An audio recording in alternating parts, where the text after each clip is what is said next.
Imagine doing one thing that would make you more innovative, that would truly create lasting change, that would make you wiser in your decision makings, give you greater confidence, help you stay grounded under pressure, find meaning in the small moments of life, and turn setbacks into insights. That, my friends, is what I want to talk to you about today. So, what is that one thing? Well, it's a word that's been around for a very, very long time, but a word that isn't used all that often. The word is this: it's discernment. Discernment. You see, discernment is when we slow down, when we actually stop maybe our busy, crazy, frantically going many miles per hour lives, and we just stop, whether it be just for a few moments or maybe longer than a few moments. And then we start becoming more aware of what's actually happening. What's happening inside of us, what's happening inside of other individuals that we're working with or the other person that we're talking with.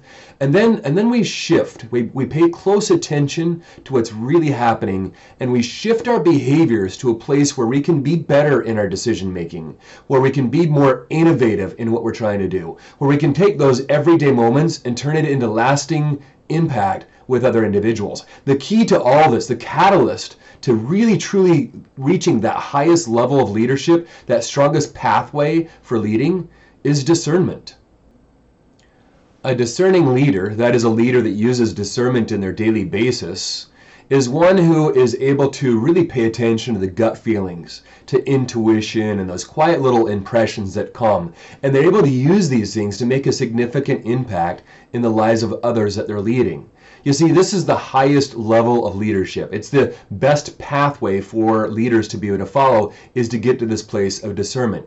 What's fun about it is you don't have to focus on your title or authority anymore. What you do is, because you're a discerning leader, people will naturally want to follow you. They have this commitment to you.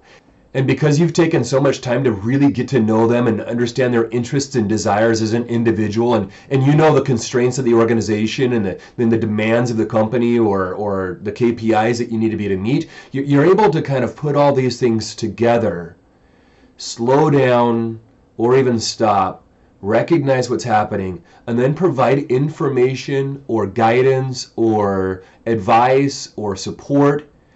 And sometimes this is even what they didn't expect or didn't understand that they needed. That is, you're giving them information, you're providing a pathway for them that they didn't even know they wanted to go down, but it was the right pathway. Friends, that's what the discerning leader does. This is the discernment path.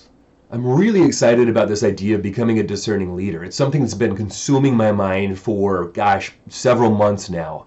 And I really truly do believe that it's the missing aspect of a lot of leaders right now. It's also the thing that AI can never replace. So I've thought about it, and I tried to figure out, how can we become a discerning leader? What do discerning leaders do to be able to make them discerning? And I found there's several things and several tools, and I'll go ahead and share those with you as we kind of go through time. But let me give to you just one of those tools. I call it the stop, see, shift tool. That is, we stop, we see, and then we shift. We stop doing what we're doing. It's a deliberate and intentional pause. Maybe it's a 2-second pause in a conversation that you're having with somebody. Maybe there's some circumstances going on in your organization and it's longer than 2 seconds. You stop so you can really, instead of going 100 miles per hour, create that space where you can be able to think. So we stop. The second piece of this is to see. We see what's going on inside of us. If you want some questions to ask, here's a few for you to ponder. What am I feeling right now? That is, you have to name it in order to tame it. Is there a sense of ego or pride or this desire you have to get it right the first time, or this necessity of meeting a certain benchmark that makes you look good? Another question you could think about is, how might your tone or your body language or stress be showing up in the conversation or in the scenario? And a third question, am I seeing this through a story that you've told yourself or through facts? Is this a whole bunch of fiction that you've created in your head, or are you truly looking at the facts of what's going on? But seeing isn't just what's happening inside of you, it's also what's happening with the other individual. So here's some other individual questions.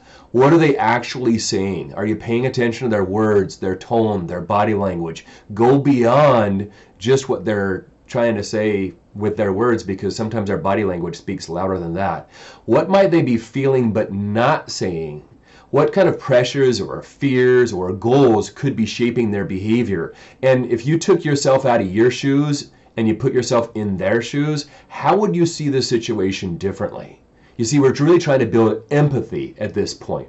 And once you do that, now you're ready to shift. And my guess is if you've stopped and you've seen well, you shift because now your behavior is going to be different. Maybe you're going to do something different. You're going to say something different. Maybe now is not even the right time to say something and you're just going to back off for a little while and let people kind of ponder or struggle through a situation, right? This is the shift. You're going to decide, what is the message?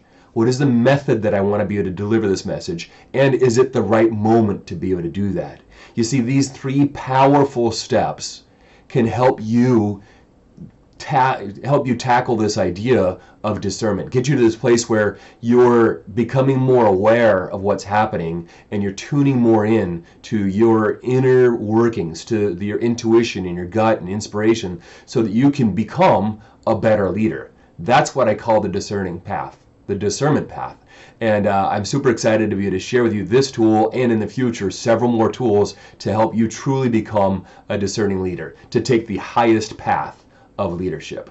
Thank you for paying attention today, and I wish you the very best of luck.